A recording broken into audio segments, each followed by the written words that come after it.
Bom dia. Eu devo dizer que hoje nós estamos em um trabalho diferente. O último encontro que nós tivemos foi no cabeleireiro. Você viu o trabalho que nós mostramos. Hoje nós estamos aqui numa arrancada. Nessa área aqui vai ser construído um monumento ao Senhor, Deus eterno, Criador de todas as coisas. Aqui vai ser um templo da Igreja Adventista Sétimo Dia. Só que a gente não pode parar para ficar de braços cruzados. Então nós estamos tentando fazer a união do útil ao agradável. Eu vou tentar remover essa terra junto com o irmão Adilson, que está aqui conosco, e enquanto a gente vai removendo, eu vou gravando também. Só que vai acontecer uma coisa: em vista do exercício físico, pode ser que eu fique um pouquinho ofegante, mas você já está sabendo o que está acontecendo. Esse é o problema. Mas vamos lá, bater picareta. Antes de tudo, eu tenho que aproveitar para dizer que existe um fator interessante. Na Bíblia Sagrada tem um texto em Êxodo capítulo 20, no verso 8. Tá certo? Êxodo 20, verso 8, diz assim: e me farão um santuário para que eu habite no meio deles. Para você ter uma ideia, a intenção de Deus sempre foi morar junto com os seres humanos. Só que, infelizmente, os seres humanos se esquecem de Deus. Mas o importante não é simplesmente o fato de Deus morar dentro de um templo. Na verdade, Ele quer morar aqui, ó, no coração, na mente de cada pessoa.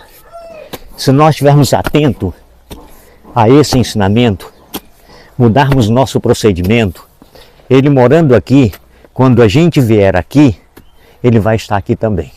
Mas se Ele não morar aqui, isso aqui não tem sentido nenhum. Então esse é um ponto importante. Agora, existe um outro texto, por sinal que achei muito interessante, irmão Adilson. É o que está escrito em 1 Reis, capítulo 6, verso 7. Interessante que lá diz que o sábio Salomão, quando foi construir o templo, as pedras eram trazidas da pedreira, e do jeito que eram trazidas, eram como se fossem pré-moldadas, de forma que eles construíam, está um pouquinho solto aqui, de forma que como eles construíam, como eles traziam, eles usavam. Não ouvia barulho de ferramenta, de serras, de martelo, de marreta, de instrumento de ferro nenhum. Agora, você tenta imaginar que reverência que eles tinham no período da construção do templo. Infelizmente, nos nossos dias, em algumas casas de culto, o povo não tem levado em consideração esse fator. Conversa, brinca, fala, quase como se fosse um teatro e não uma igreja. Então, aqui, nós temos uma consciência.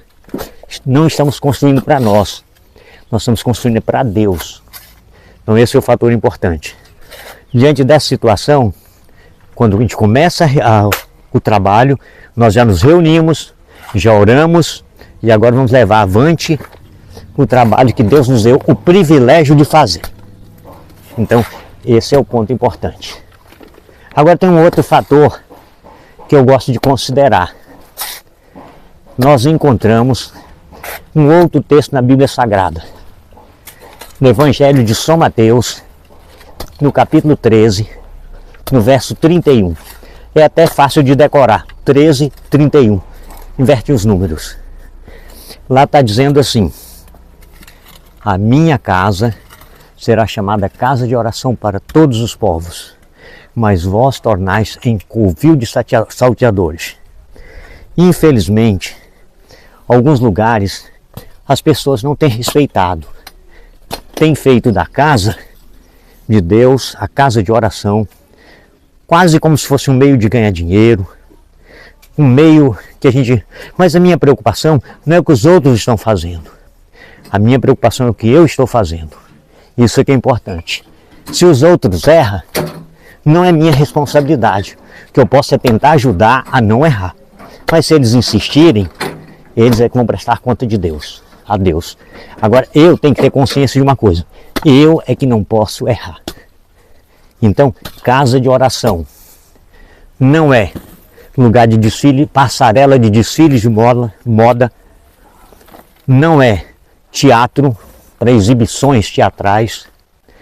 Simplesmente a palavra de Deus, o ensinamento sagrado, a comunhão do ser humano com Deus é o que o propósito aqui. Aqui tem um lugar que foi no dia 7 de junho de 2025 agora. Nós colocamos a pedra fundamental. Esse local ali, ó. Essa parte aqui, ó. Aqui está a pedra fundamental. Adilson, aqui está a pedra fundamental. É, exatamente. Isso significa dizer o que tem de especial. Jesus é a pedra como de esquina, né? A pedra é um angular. Aqui é a pedra fundamental. E o que tem ali naquela pedra? Ali está uma urna. E dentro daquela urna está uma Bíblia Sagrada. Tá vendo, Adilson? Essa você não sabia não, né? É a Bíblia Sagrada que está ali. Isso significa dizer que tudo que fizermos aqui nós temos que ter um respeito muito grande, porque a palavra de Deus está ali. A palavra de Deus é o centro disso aqui. Tudo tem que ser baseado em cima disso. Hã? Já foi.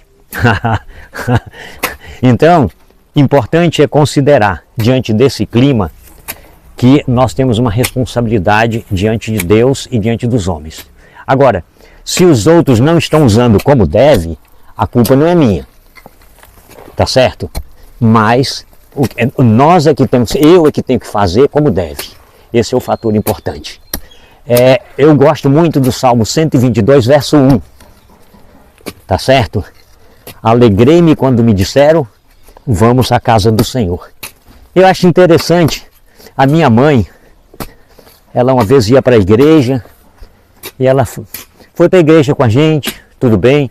Na volta, inclusive eu estava na cidade que ela morava, não era na igreja que eu congregava. Eu estava passeando, estava de férias e fui passar uns dias lá. E ela na volta falou assim, não dá nem graça ir para a igreja. A gente tem que se arrumar, demora para se arrumar. Uma caminhada tão longe para chegar na igreja, não tinha carro, não tinha ônibus. Caminhada tão grande para chegar na igreja. Chega na igreja, o pregador prega tão pouquinho, aí logo a gente tem que voltar para casa. Para você ver, ela sentia a alegria de estar na casa. É um sinal, pastor, que a palavra, ela sentia efeito. Não é como nos dias de hoje, né? Tá. Então, tem que ser aplicada a palavra, ensinada a palavra repetidamente, para ver se o povo acorda, para ver se o povo entende. Muito bem. Então, é o real. Agora, tem um outro fator interessante, tem pessoas que parecem que vão para a igreja porque são obrigados. O pai está mandando, tem que ir. A mãe está mandando, aí vai forçado, não sente prazer. Vai por motivos mais variados. Vai para mostrar porque tem a roupa nova, só vai porque tem a roupa nova hoje. Quando não tiver roupa nova, não vai. Então, esse não é o fator. A alegria do coração, da presença de Deus, esse é o fator importante. Depois tem um outro verso da Escritura Sagrada que eu gosto muito. Abacuque, capítulo 2, verso 20. Diz assim, o Senhor está em seu santo templo. Cala-se diante dele toda a terra. Eu entendo perfeitamente que esse verso de Abacuque, essa não é a colocação primária dele, mas ela pode ser aplicada muito bem. O Senhor está em seu santo templo. Não é para a gente ficar batendo papo, olhando para um lado. Eu aprendi que quando a gente vai para a igreja, a gente tem que chegar cedo, alguns minutos antes, se ajoelhar, orar, pedir a presença de Deus. E depois disso aí, um fator importante. Abre a Bíblia Sagrada. Em vez de ficar cochichando no ouvido dos outros, não, vai a palavra, se alimenta, se fortalece. Então, assim, você está se colocando nas mãos de Deus e se preparando para receber o que Deus tem para falar a respeito por meio do pregador. Esse é o fator. Agora chega lá, fica batendo papo, fica conversando, fica brincando. O pregador fala, não entende nada. Quando termina, ele ainda fala assim, quando sai da igreja falando assim, não senti nada. Não sente mesmo. Não foi com a intenção de ouvir. Não foi com a intenção de receber a palavra. Então esse é o fator. Agora, para fechar, tem um verso muito bonito no livro de Hebreus, capítulo 10. Olha, eu estava em Abacuque, capítulo 2, verso 10. E agora nós vamos para Hebreus, capítulo 10, verso 25. Então, Hebreus 10, verso 25 fala assim: o Senhor, aliás, diz assim: não abandonemos a nossa congregação, como é costume de alguns. Antes admoestamo-nos uns aos outros, quanto mais quando vede que se aproxima aquele dia. Então, você sabe que está chegando o dia da vinda do nosso Senhor Jesus Cristo? Em vez de você abandonar, irmão, por que você não está indo para a igreja? Porque olharam para mim com cara feia. Porque não me deram bom dia. Gente, coisa infantil, coisa de criança. Tem isso não. Você vai para receber bom dia, então fica na porta do mercado, todo mundo passa lá, vai dar bom dia para você. Agora, para ir para a igreja, você tem que ir para ouvir a palavra de Deus. É isso. Isso você tem que atender. Isso que você tem que admitir. E tem um outro fator importante. Não é só ouvir. É ir com o desejo de praticar, de exercitar, de colocar no dia a dia. Não importa o que os outros fazem comigo, o importante é o que eu estou fazendo com os outros. Esse é o ponto importante. Então, meus irmãos, não vamos esmorecer não. Entendeu? Se a gente for dar por esse motivo, a gente não vai fazer nada para Deus. E quem vai levar a pior é a gente. Vamos colocar nas mãos de Deus, aproveitar a oportunidade, tá certo? Para que Deus seja glorificado na nossa vida e que nós sejamos abençoados não com bênção dessa terra, bênção de dinheiro, bênção de carro, de casa. Não, nada disso. A bênção que nós precisamos é a transformação do caráter para a eternidade, que Deus quer dar muito mais do que isso. Vida eterna em Cristo Jesus. É que o povo não entende. Eu vou colocar um próximo vídeo e eu vou falar sobre um assunto muito complexo, sobre a eternidade, sobre o novo lar. Então, esteja atento.